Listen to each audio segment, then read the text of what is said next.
Expert en série. Bon début d'après-midi, j'espère que vous allez bien. C'est Marianne Paquette qui est là pour la dernière de la semaine. Expert en série, oui, qui débute sur Canal M. Ça nous est sûrement tous arrivé à un moment donné ou l'autre d'avoir à quitter son emploi ou du moins d'y penser. Ça demande beaucoup de courage, quitter son emploi, surtout quand ça fait plusieurs années qu'on est installé. C'est notre zone de confort, hein? On a un salaire qui entre, on connaît les collègues, on connaît la dynamique, on connaît les tâches également. Et ça peut générer certaines craintes d'envisager de quitter tout ça et de passer à d'autres aventures. C'est sûr qu'il n'y a jamais rien de parfait. Même si on aime notre boulot, on se dit « Ah, mais le salaire pourrait être un peu plus élevé. Ah, mais mon patron pourrait être un petit peu plus compréhensif. Ah, mais les tâches pourraient être plus stimulantes. » Mais on s'y accommode. Mais parfois, c'est pas possible parce que notre santé nous révèle qu'on n'est vraiment plus au bon endroit, parce que les relations deviennent tendues, que ce soit avec certains collègues, que ce soit avec le patron, parce que soudainement, nos tâches ont été modifiées, changées, ça ne nous convient plus, c'est plus possible pour nous de répondre à ces exigences-là, ou parce que on s'ennuie finalement et qu'on manque de stimulation. En fait, il y a plein de bonnes raisons pour lesquelles on peut penser à quitter d'emploi. On parle de ça aujourd'hui parce que je trouve que c'est une grosse question que j'entends souvent dans mon entourage. Quand on devrait quitter l'emploi et comment le faire également sans y laisser notre santé? Tout ça avec Éric Beaulieu, lui qui est conseiller en orientation. Merci d'être là, Éric. Ça fait plaisir. Une question, j'imagine, à laquelle vous avez souvent à répondre parce que c'est une interpellation de bien des gens. Oui. Laquelle question? Quand quitter son emploi, comment bien le faire? Oui. La question « quand quitter son emploi », je peux pas dire qu'elle est posée telle quelle. Par contre, les gens que je vais rencontrer vont justement être sur ce souci-là, c'est-à-dire je suis plus certain d'être à la bonne place, il s'est passé telle situation que ça remet en question des choses, ou simplement j'ai jamais vu le sens dans mon travail puis j'ai le goût de commencer à en retrouver dans ma vie parce que on s'entend que le travail, c'est la majorité de notre temps éveillé se passe au travail. Alors, on peut bien en entendre parler à gauche et à droite. Oui, on passe beaucoup de temps au boulot, en effet. Exactement. Alors, est-ce qu'il y a des signaux qui ne trompent pas? Oui, c'est un terme qui ne fait pas plusieurs années qu'il existe, mais le présentéisme, c'est l'idée du présentéisme, en anglais, il parle du burn-in avant de parler du fameux burn-out. On se présente au travail, mais on est là sans être là. Il y a comme une présence absente. C'est paradoxal à dire, mais c'est un peu ça quand même. Et donc, il y a des gens qui vont vivre ça très passivement. Il y a des gens qui vont être plus irritables et qui vont plus exprimer. On a toutes sortes de personnalités. Des gens qui refoulent, donc qui gardent ça en dedans. D'autres qui ont tendance à l'explosion. Donc, la polarité implosion-explosion, ça varie d'une personne à l'autre. Des fois, c'est un petit peu plus équilibré. Mais bon, alors des indices, il peut en avoir plusieurs. On parle c'est ça, vous parliez tantôt, c'était intéressant quand vous présentiez le topo, vous parliez de tâches. Donc, les tâches, soit que ces tâches-là nous apportent quelque chose ou pas. Les conditions, mais les conditions, c'est vaste, c'est les relations avec les collègues, c'est le pécunier, c'est les avantages sociaux, c'est très vaste. Fait que moi, quand je reçois des clients, c'est un peu ce travail-là qu'on fait d'abord, un bon bilan pour essayer de comprendre est-ce qu'on a une part majoritaire de tâches qui font l'affaire, qui répondent à un certain souci d'avoir du sens dans ce qu'on fait, versus pas en avoir. Et dans les conditions, est-ce qu'on a une majorité de conditions qui sont finalement héritables versus pas? Puis qu'est-ce qu'on fait quand on constate ça? Ça, c'est là que ça se corse, c'est là que ça se joue. Quand je commence à prendre conscience de ces enjeux-là, parce que ça, c'est la première étape, hein? Il faut d'abord que j'en prenne conscience. Puis si on revient au présentéisme, souvent les gens deviennent un peu zombies. Puis là-dessus, j'aimerais peut-être...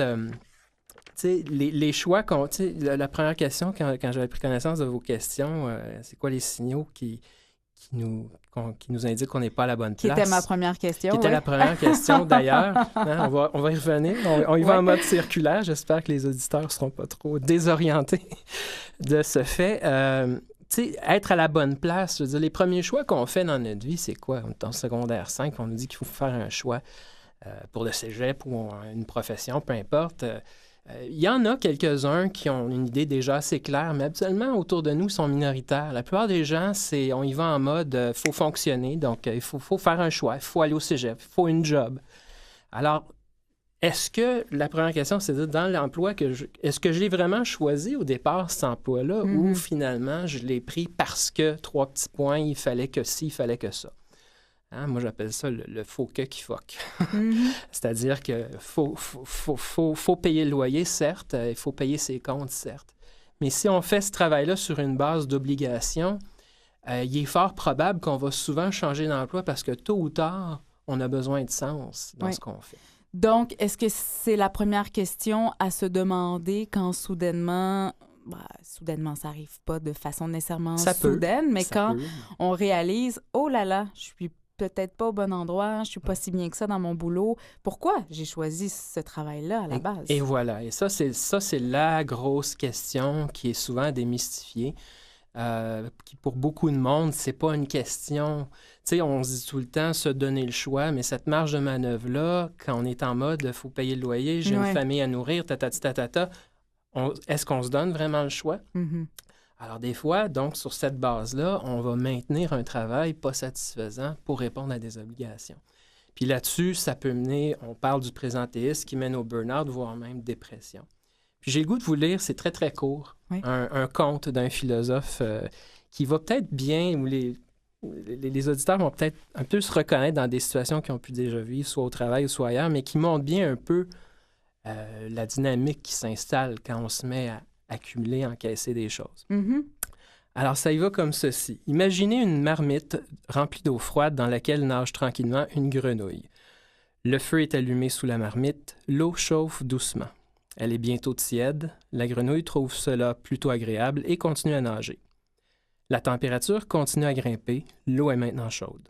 C'est un peu plus que n'apprécie la grenouille, mais ça la fatigue un peu, mais elle ne s'affole pas pour autant.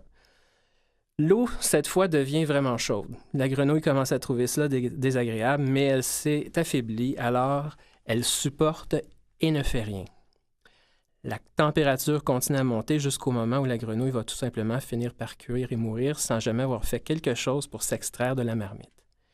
Si la grenouille avait plongé directement dans l'eau bouillante, elle aurait immédiatement donné un coup de patte adéquat pour être éjectée de la marmite. Cette expérience montre que, lorsqu'un changement s'effectue d'une manière suffisamment lente, il échappe à la conscience et ne suscite la plupart du temps aucune réaction, aucune opposition, aucune révolte.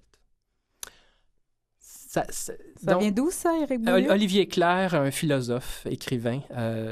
Je vous ai donné des ressources. On les mettra sur le site du Canal M. Éric Beaulieu, vous avez étudié en philosophie avant de devenir conseiller en orientation. J'imagine que c'est ce qui déteint sur ces lectures.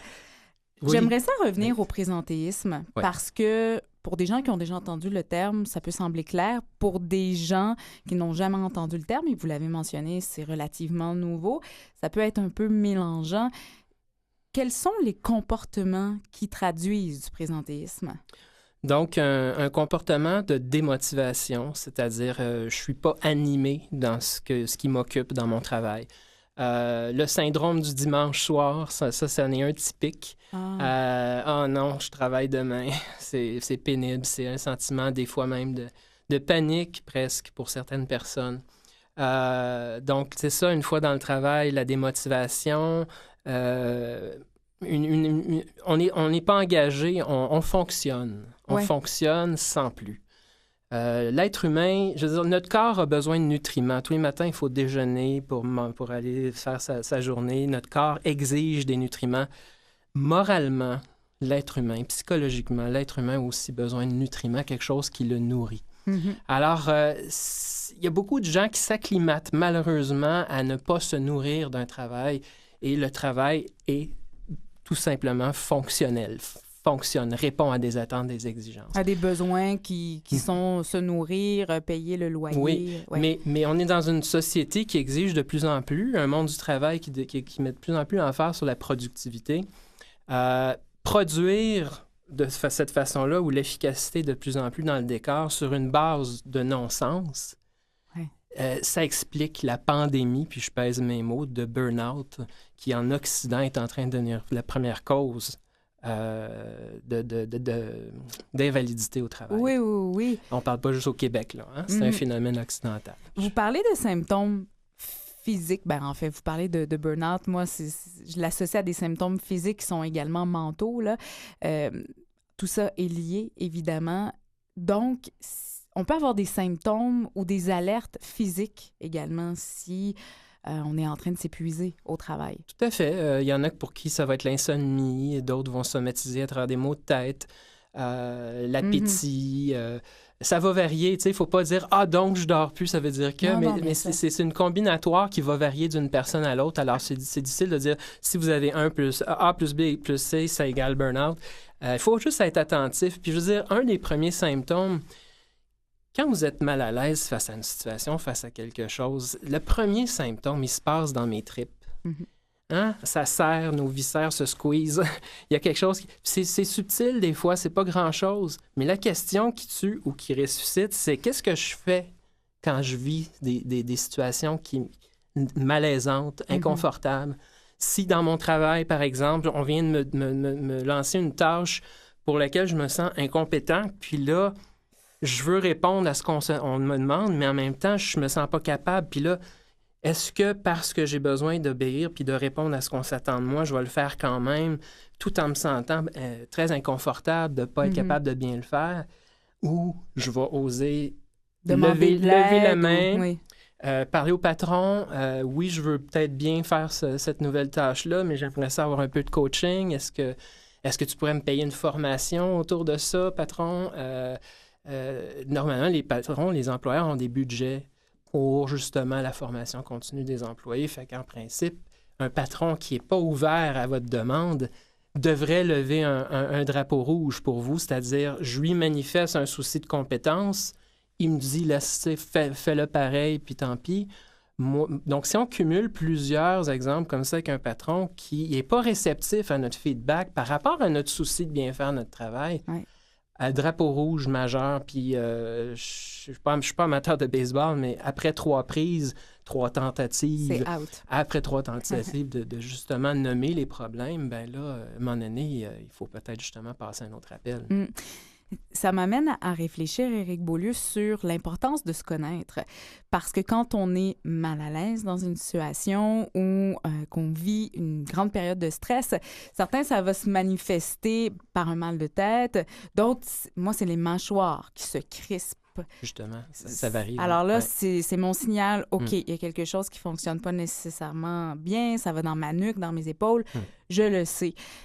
Et c'est important aussi, et ça revient à les choix qu'on a faits et qu'on fera, qui continuent à nous habiter, l'importance de se connaître. Et ça fait partie du processus avec un conseiller en orientation également. Je dirais que c'est le gros... les gens viennent me voir, vite, je veux un nouvel emploi, tout ça, puis ça presse. Je sympathise avec leur urgence d'agir, de sauter à un autre appel. Mais le gros travail qu'on fait, c'est un travail de redécouverte de soi. Je leur dis souvent en blague, « Ah, c'est-tu parce que tu as foxé ton cours de « Qui suis-je 101 » au secondaire? » Puis là, ils me regardent, « Quoi? Quel cours? » Ben justement, l'école, on apprend à répondre à ce qu'on s'attend de nous. Fondamentalement, là, au-delà des matières, on nous apprend à répondre à ce qu'on s'attend de nous. Alors, depuis le début, depuis la tendre enfance, tout ce qu'on a appris à faire, c'est répondre à ce qu'on s'attend de nous. À quel moment je me suis donné l'occasion de m'arrêter puis d'essayer de me décortiquer, de me comprendre, de me donner une espèce de livre d'instruction. On en a pour nos montres, nos téléphones, nos voitures, des livres d'instruction épais comme ça et tout. Quand est-ce que j'ai pris le temps d'un peu plus systématiser qui suis-je? Ça se peut-tu qu'on soit aussi complexe qu'un téléphone cellulaire, voire même diablement plus? Alors donc, prendre 7 rencontres, 6 rencontres, dépendant des approches dans mon domaine, il faut prendre plusieurs rencontres. Là. On ne peut pas régler une démarche, surtout quelqu'un qui traverse une impasse. Là, laisser cet espace-là à la redécouverte de soi, c'est fondamental. Puis on parle d'au moins 5 rencontres. Là. Et non seulement on est plus complexe qu'un téléphone intelligent, mais on est sans cesse en mouvance. C'est-à-dire que ce que j'ai été il y a 5 ans n'est plus ça. J'ai évolué, j'ai appris des choses. Mes rêves se sont modifiés complètement, mes connaissances, mon entourage également. Donc, mes besoins, évidemment. Oui, puis le mythe du bon choix, souvent, quand j'ai des clients plus jeunes, tout ça, puis souvent, ils sont aux études ou viennent de les finir, puis là, je vais être sûr d'avoir fait le bon choix. On évolue. Le bon choix, c'est celui qui, pour l'instant, dans la mesure où j'ai bien fait le tour des considérations de pourquoi je choisis cet emploi-là, pourquoi je m'investis là, va influencer qui je suis, puis va éventuellement m'amener à voir le monde autrement. Puis peut-être, après avoir fait un bout de chemin de 5 ans, 10 ans dans un domaine, je vais avoir le goût de faire un changement. Mm-hmm. Et ça, pourquoi pas? Puis là, est-ce que les gens vont dire « Ah, dans le fond, il y a 10 ans, j'ai pas fait le bon choix. » Non, c'est juste que les 10 dernières années que j'ai faites dans ce domaine-là m'a fait évoluer. Et là, je m'aperçois que mes besoins ont changé, puis il faut que je fasse un changement. Puis comme vous le disiez en intro, c'est vertigineux des fois. Hein? C'est confortable quand on a son emploi. On paye toutes les comptes-rendes, se paye et tout. Puis là, on décide de faire un changement. C'est très vertigineux. Fait que c'est d'autant plus important d'être au clair avec pourquoi je le fais, puis au nom de quoi je le fais. On cherche souvent des garanties à l'extérieur. OK, là, donne-moi le domaine qui va être gagnant, qui va me permettre de bien gagner ma vie, tout ça. On va y venir, mais d'abord, ces garanties-là, il faut qu'ils soient fondés à l'intérieur de soi. Puis c'est ça, le travail d'orientation, de bien fonder, fixer les paramètres identitaires pour que la personne, ensuite, soit capable d'aller voir dans le monde où est-ce que je me retrouverais le mieux, où est-ce que je peux mieux faire ce que je suis dans quelque chose. Donc, faire ce qu'on est dans le travail, c'est l'idéal. Alors, Éric Beaulieu, c'est tellement intéressant, mais on va prendre une pause pour pas que ça soit trop vertigineux pour les gens qui nous écoutent. On revient dans quelques instants.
C'est Marianne Paquette qui est de retour en compagnie d'Éric Beaulieu, expert en série qui se poursuit sur Canal M.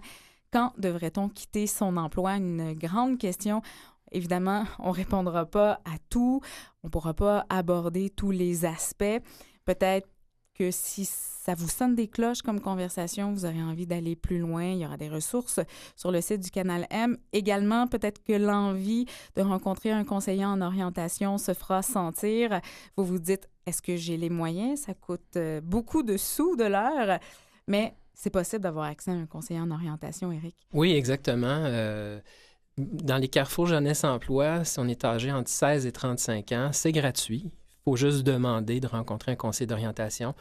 Pratiquement la totalité de ces centres d'aide pour les jeunes ont un conseiller ou une conseillère d'orientation. Si on est prestataire de chômage, d'aide sociale, Emploi Québec peut nous fournir un conseiller d'orientation aussi. Ah bon. Dans les écoles, c'est plus problématique. Il y en a, mais on en a un pour 2000 élèves, un pour 3000 élèves. Ils ne peuvent pas faire de miracle, là. C'est pas évident parce que, comme je le disais tantôt, c'est un travail qui demande du temps. Juste vous donner un exemple, moi, quand j'ai un client, entre chaque rencontre, il y a un bon 5 heures de travail, puis on fait 7 rencontres en tout en moyenne. C'est un travail exigeant. Donc, c'est un travail de reconnexion à soi pour se comprendre, se décortiquer, comprendre ce qui nous inspire, se comprendre aussi nos défis personnels. C'est-à-dire, des fois, il y a des choses qui nous suivent d'un emploi à l'autre, puis on vit des situations problématiques, puis on ne s'aperçoit pas qu'on sabote un peu inconsciemment des choses. Fait que c'est impossible. Puis ça, je veux dire, c'est pas évident à conscientiser, là. Oui, ou qu'on recrée des modèles peut-être pas efficaces. Oui, ou on change d'emploi, puis bon, moi, je suis tanné de cet emploi-là, je m'en vais ailleurs, puis là, on revient à un autre emploi, puis coudonc, c'est donc bien bizarre, on vient de vivre des situations qui ressemblent donc bien à l'emploi qu'on venait de quitter. Alors là, ça, c'est l'indice, peut-être, de dire, oups, il y a peut-être des choses qui m'appartiennent aussi qu'il faut que j'aille revoir dans ma façon de composer. Se rendre responsable un petit peu de ce qui nous responsabiliser arrive. aussi, oui. L'environnement a toujours sa part, mais la personne doit aussi faire le tour de ses variables. Également, www.ericbeaulieu.co pour conseiller orientation, c'est ça? Oui, bien, c'est nouveau. Ça fait 1 an que ça existe. Puis j'ai dit, tiens, mais les gens qui ont parti ça, c'est pas du tout dans l'idée de conseiller d'orientation. Mais moi, je l'ai récupéré, oui, dans ce sens-là.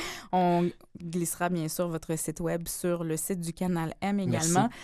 Bonne, mauvaise raison de quitter son emploi. On a commencé à beaucoup en parler là, en première partie d'émission, bien sûr. Mais j'imagine que des fois, on est moins bien guidé pour différentes raisons. Oui. Mais premièrement, bonne ou mauvaise raison, on a nos raisons, OK? Puis si j'étais pour dire, ben voici la série de bonnes raisons pour pour quitter son emploi, voici les séries de mauvaises réponses, je suis pas à l'aise d'embarquer dans ces paramètres pipés d'avance. Pourquoi? Parce que chaque personne a justement à comprendre sa conjoncture, sa manière de vivre son rapport heureux, malheureux au travail. C'est pour ça que c'est complexe comme décortication à faire dans le travail qu'on fait avec nos clients. Mm-hmm. Donc, il n'y a pas une réponse magique pour tous, mais il faut que je commence à prendre conscience des choses qui sont problématiques pour moi, comment je compose avec, etc. Est-ce que je suis conscient de mon potentiel? Tantôt, je parlais de faire ce qu'on est. Je veux dire, si dans le travail, notre potentiel ne s'incarne pas dans des fonctions, des tâches qui nous occupent, il y a toute une panoplie de conséquences qui s'engendrent. Des fois, c'est les autres qui nous font des miroirs. C'est-à-dire, quand on entend « Hey, t'as tellement de potentiel, qu'est-ce que tu fais ici? Je te verrais tellement ailleurs. » Ou on entend parfois ce genre de commentaires-là qui nous font se poser des questions. Après ça, je sais bien que c'est à nous de revenir et de dire « Mais non, je suis bien ici, c'est ici que je me réalise. » Mais c'est bouleversant, ça, le regard ou les commentaires des autres. Absolument. Je trouve que c'est des bons déclencheurs, d'ailleurs. Le regard de l'autre, est-ce que ça va me confirmer dans ce que je suis ou ça va questionner ce que je suis, ce que je fais? Très intéressant. Donc, si moi, les commentaires des autres, ça vient m'irriter, ça m'en un autre indice, peut-être qu'il y a quelque chose d'indicateur d'un changement envisagé, là. Parce que si je suis pas bien, j'assume pas ce que je fais. Il y a des choses à comprendre derrière ça. Ouais. Alors, donc oui, le regard de l'autre mais le problème avec le regard de l'autre, par contre, aussi, c'est que les gens s'orientent beaucoup en fonction de ce regard de l'autre-là. Donc, autant ça peut être un déclencheur de questionnement intéressant, autant d'un autre côté, beaucoup de monde, comme je le disais tantôt à l'école, on apprend à répondre à ce qu'on s'attend de nous. Fait que notre rapport à l'autorité, pour revenir dans les négociations, quand ça ne va pas avec un patron, qu'est-ce qu'on fait? Le drapeau rouge. Le drapeau rouge dont on parlait tantôt. Qu'est-ce que je fais avec ça? Donc, est-ce que j'ose aller m'asseoir?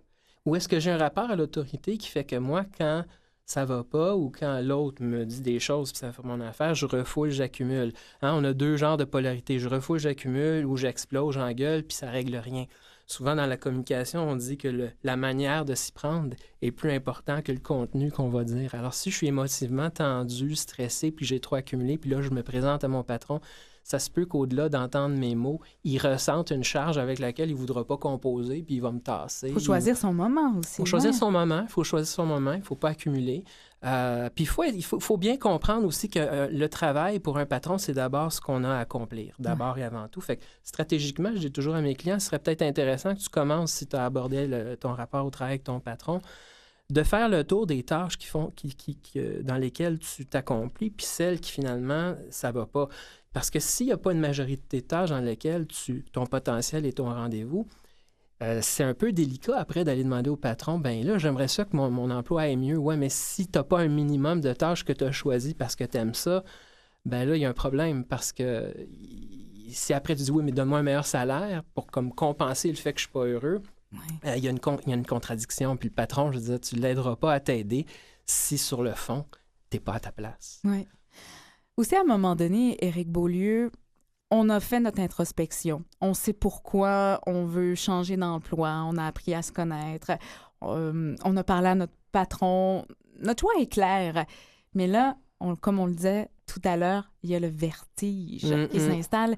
Et les compromis aussi, qu'on se dit, suis-je prêt ou prête à changer de lieu de travail ou à changer de salaire ou d'horaire. Retourner aux études, oui. Des compromis. Je dis souvent à mes clients, puis ça, ils ne l'aiment pas, celle-là. Choisir, c'est aussi renoncer. Comme si choisir, c'est toujours d'en accumuler toujours plus. Puis non, à un moment donné, c'est ça. Il y a des compromis à faire. Donc, est-ce que le jeu en vaut la chandelle? Est-ce que le choix que je m'apprête à faire, le changement que j'envisage faire, j'ai suffisamment analysé la situation pour croire que je vais être plus satisfait dans le futur éventuel choix? Alors ça, c'est toute une réflexion profonde qu'il faut faire, qui demande, moi, quand je finis une démarche, c'est pas vrai que ça se finit dans le bureau. J'amène le client à les valider, faire des rencontres exploratoires avec des gens qui travaillent peut-être dans le milieu envisagé, puis voir jusqu'à quel point ce qu'ils se sont fait comme idée. Au-delà de toute la démarche qu'on a fait, ça demeure théorique. Il faut aller vérifier sur le terrain.